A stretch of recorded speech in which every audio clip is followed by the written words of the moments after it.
What is up, guys? Wraec here with a new video, and today we are actually going to plan a team, or I will tell you about my thoughts about planning this team for Void campaign for Island 5. And the thing is, first of all, we already know that Void campaign Island 5 probably won't be that difficult. It will have a certain bit of difficulty considering it is Void campaign Island 5, enemies deal a whole lot of damage. They have a decent bit of life, so it's not like we can put a Foolish in there and he will clear it, or like we can run single heroes like we did against Holo campaign for fun. So we have to put in a certain bit of respect towards that, but there is not really the chance for us to get really stuck in there like we did at 461, for example, in the regular campaign where it took me like a month to clear it. That is not the case. We will attack there, and maybe it will take 1, 2, 3 attacks, something like that, but we will clear eventually. So the question is, which team do we run? And looking back at the time when I cleared 4, 6, 10, the meta, of course, was Star Swordsman Mogman. And before that, there was another meta, the meta of ATD. ATD was actually the hero that enabled people like Jesus to first clear 3, 6, 10 at the time, I think it was. And later on, he also was quite helpful at 4, 6, 10. Though, at that time, also Star Swordsman Mogman was released, and he actually carried me through campaign, and then through 4, 6, 10 as well. 4, 6, 1 was mainly cleared just by him. And at that time, we actually had him at 9 million attack as a main homeowner, focusing a lot of our resources on that single hero. Well, now he has 9 million attack and he's not a homeowner. And considering that, that's quite insane. It's like a lot of power creep that now led to us having the same stats as we had before with him as a max homeowner. But, of course, we need damage dealers for a team like this. And the thing is, we want a certain bit of survivability. Because what we don't want is we don't want to lose a fight. In best case scenario, we win every single fight. Because losing a fight can take forever. And we certainly don't want to watch a fight that we lose and then have to attack again, because that takes very long. So we have to have survivability, and we have to still have a lot of damage. Because we have to invest in damage as much as we need and in survivability as much as we can. So that is the idea for the team. And the thing is, I don't think we necessarily need that much damage. We of course will take damage dealers. And I thought about it. We will take Star Swordsman Mogman, and we will take the new guy. Well, not that new anymore, but the Doom Terminator Vulcan, obviously, because he's just the most insane damage dealer in the game. And we will have both of them at roughly 15 to 17 million attack. I will swap over one tenant to Doom Terminator Vulcan, which will bring him to about 70 million attack. Already did that for Force War before, but that is what we're going to do here. We have a good roll on him. Giant Killer, Skill, Damage, Divine Blocks, quite nice. Not the best copy though, but it's alright. And on Mogman, we will make him a homeowner as well. And Giant Killer Defy effect of being healed is also not too fancy, but I had some trouble re-rolling him. He didn't want to get a good roll, so I stick to that, and that is also quite alright. He will also be a homeowner around the same attack, and those two will actually deal the damage. The thing is, I don't really want to run them with melodic strings. Like, you can run them with melodic strings, and it's a huge damage buff. Like, if we look at melodic strings, it's attack, it's holy damage. It's also all damage dealt 50%, and obviously energy for the turn 1 active. So there is just a whole lot of damage on there, but I don't think we necessarily will need that. We can still switch to it if we need it. We can put it on like the Doom Terminator Vulcan, which I would prefer. But if we don't need that, Crown is actually the most solid option and will give us a lot of survivability and make it easier for us to get through the levels. So those two heroes are set. Those are the best damage dealers in the game. So of course we want them on our team. The next question is, who else is like an easy pick that I want on that team? And the next one that came to mind, Ferguson. Not because of the heal, not because of the shield, mainly because we have a lot of resources invested in her. She does great damage, she's very tanky, and I can run her with a Demon Bell. She has 1.3 billion life, she's crit immune, 4000 armor. We can put the R on her, make her tanky. And still, I mean, we can even run crit damage. It's no problem at all. With all of that life and everything, she should survive quite easily. She also has her heal. She's, as I said, she's crit immune. She will heal back up and remove debuffs on her. So we can put a Demon Bell on her and run her with that. And that, of course, makes it possible to make her faster than our damage dealers. And when we run both of them with the crown, she can actually energy feed them. And together with the energy that is fed to us from the enemies attacking us first, because keep in mind, those enemies at Island 5 will all be faster than us no matter what we do. So we will get hit up to 5-6 times on turn 1 before we even can attack. So that will give us a lot of energy as well, and make it possible for us to energy feed our heroes into turn 1 active with just one Demon Bell. Quite consistently, I would assume. So now we have 3 heroes. The next question is, what else do we really want on that team? And oftentimes you have a choice.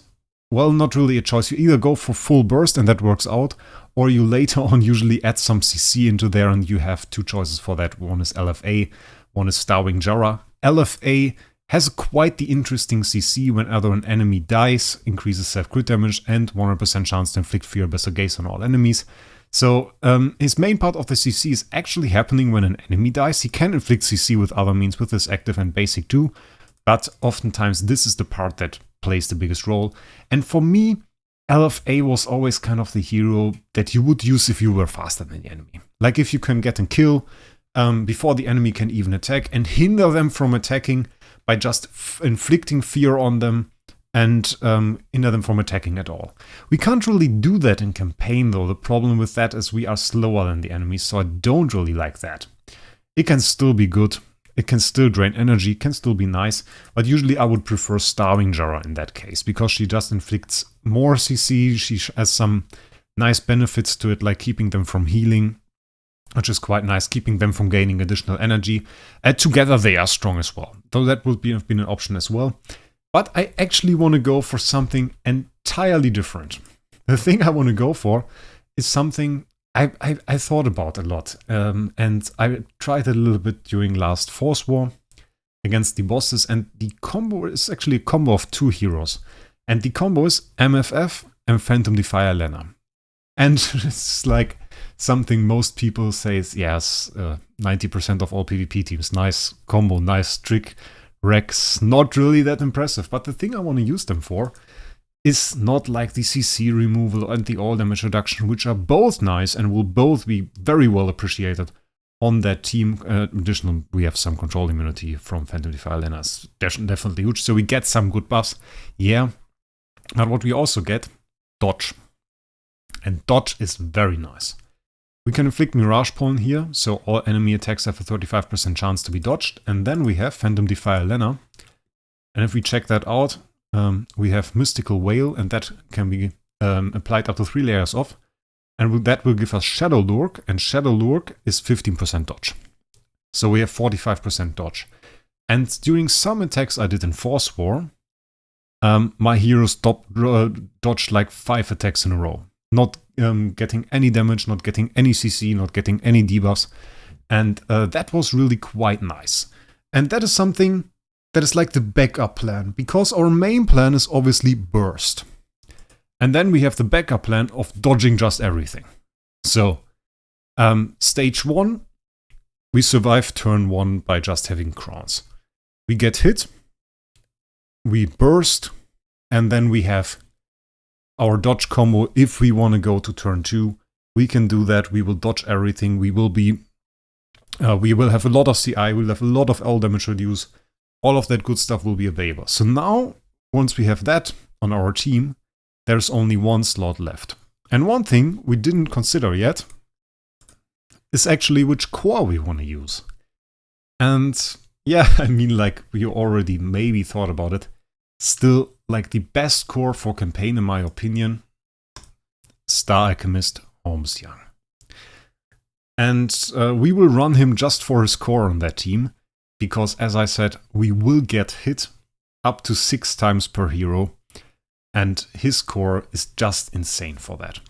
Because his core, every time one of your heroes gets hit, gives them 4% of this ally's HP back, so a little bit of heal. And we have an 8% attack buff and an 8% armor buff here, which is quite insane. I said like up to 6 times we get hit. So just with this core liberation 3 core, that would already be a 48% attack buff. But I actually set that up and we can buff that even higher. So that is now the team I want to use. It's called PvP team. I didn't rename it. Whatever. So this is the team we want to use. Obviously with Star Swordsman Mockman, he will be a homeowner.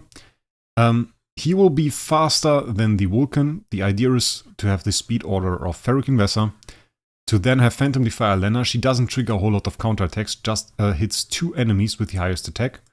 Oftentimes not the enemies that do counterattacks, so that helps a lot. And then we have Star Swordsman Mockman attacking. He will attack 3 enemies, hopefully kill them.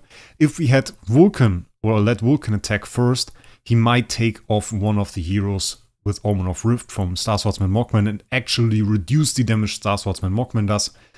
So it's better to have Star Swordsman Mockman first, let him do damage, then have Doom Terminator Vulcan attack afterwards, because Doom Terminator Vulcan doesn't care. He just attacks everybody or spreads his attacks on everybody. So it's not that important for him whether an enemy dies or not. In best case scenario, 1 or 2 enemies die, he gets some more ammunition, does even more damage, so that would be wonderful. On top of that, we just talked about the core, and the core will actually be core liberation 7.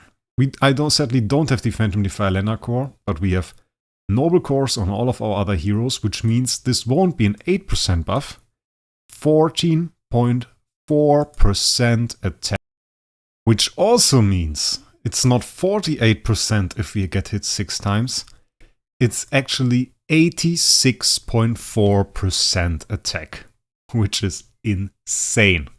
So we have an insane burst, we have insane tankiness from like having all of those heroes on that team. We have 4 heroes that provide tankiness and some form of support. We have 2 damage dealers, and that is what I want to run. So maybe that will work. There are some things that we can't influence, like when the update is going to release. I hope that it's not on Wednesday, because I don't have time there. It might just be the case, so we have to see what happens. Also, maybe it will release on Friday. We have to see. They often release updates on Wednesday. I don't have any infos on that, so I will be careful. I will try to be available when it releases, but it's a hard thing. We will see what happens. Maybe they will announce the start earlier, so we'll all have a decent chance to compete. But other than that, tell me what you think about the team. Do you think I can clear it fast with this team? And I wish you guys a great day, and we will see us in the next one.